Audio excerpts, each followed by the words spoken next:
Viagem na eletricidade.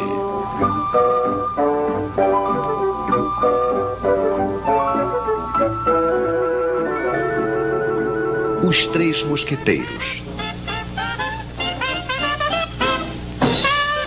Agora sabemos o que é a eletricidade.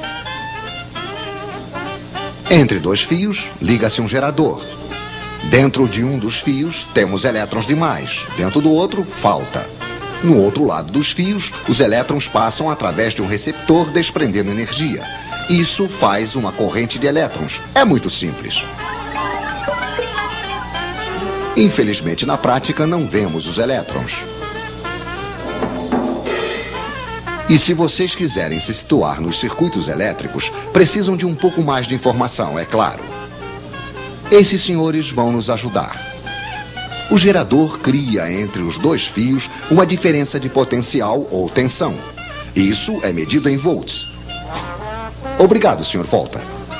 O gerador pode ser uma pilha,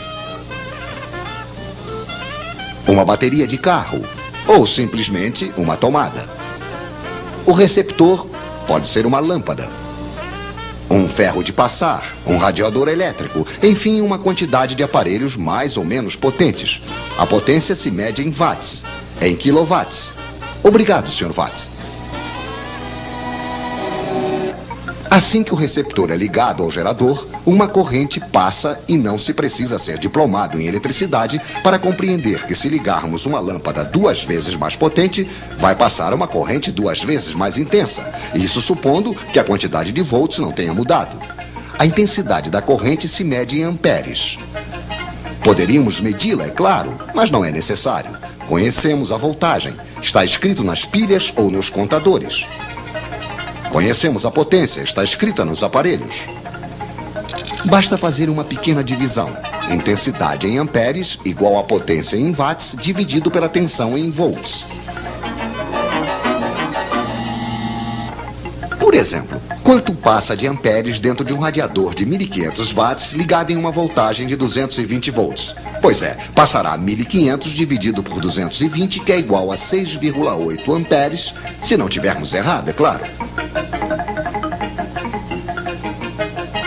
Mas acho que os senhores nos prepararam um pequeno exercício. Em uma mesma tomada, eles vão ligar 3 lâmpadas de 100 watts, um radiador de 1500 watts, uma torradeira de 760 watts e um forno elétrico de 3000 watts.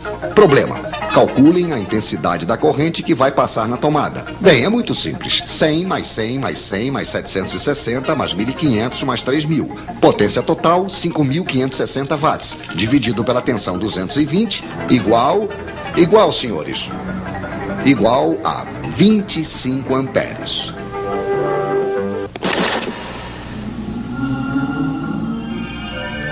Pois é, não passou absolutamente nada. Ou antes, passou tantos amperes que os fios esquentaram, o isolante queimou, a corrente contentíssima, claro, passou diretamente e houve um curto-circuito. Os nossos senhores não conhecem o disjuntor. O nosso radiador esquenta por quê? Porque no interior, a corrente passa em um fio que tem uma certa resistência. Para a resistência dos receptores, precisamos de um quarto mosqueteiro, o ohm, que se escreve ômega. Obrigado, Sr. Ohm. Poderíamos medir esta resistência, mas também não precisamos, pois é calculada facilmente. Resistência em ohms igual a tensão em volts dividido pela intensidade em amperes. O seu radiador, que deixa passar uma corrente de 6,8 amperes, terá uma resistência de 32 ohms. Mas é realmente interessante saber disso? Sim, pois os fios que vão para o radiador também têm uma certa resistência. Se eles são finos demais, longos demais e estão em péssimo estado, terão a mesma resistência que o radiador e vão desprender o mesmo calor que este, o que será suficiente para fundir o isolante.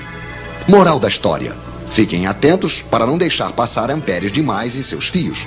Então retenham os nomes dos seus 4 mosqueteiros: watt, ampere, ohm, volt, e se além do mais vocês retiverem sua fórmula, estarão quase diplomados em eletricidade.